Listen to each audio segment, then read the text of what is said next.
राज्यातही विविध ठिकाणी गणपती बाप्पाला भावपूर्ण निरोप देण्याला सुरुवात झाली आहे। कोल्हापुरात खासदार शाहू छत्रपती, आमदार सतेज पाटील यांच्या उपस्थितीत मानाच्या पहिल्या तुकाराम माळी गणेश मंडळाची मिरवणूक सुरू झाली आहे।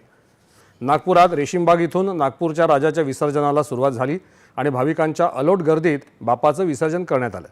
सार्वजनिक गणपतींसह घरगुती गणपतींच्या विसर्जनासाठी 419 कृत्रिम हौद तर 22 फिरती विसर्जन वाहनं तयार करण्यात आली आहेत।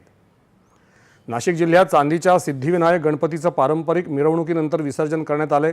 यावेळी मंत्री गिरीश महाजन यांनी ढोल वाजवत विसर्जन मिरवणुकीची सुरुवात केली। चंद्रपुरात 300हून जास्त सार्वजनिक गणपतींचं विसर्जन होत आहे। शहरातल्या प्रमुख मार्गावरून गणेश विसर्जन मिरवणूक निघून इरई नदी पुलाखाली नियोजित ठिकाणी विसर्जन केलं जात आहे। छत्रपती संभाजीनगर शहरातही गणरायाला भावपूर्ण निरोप दिला जात आहे।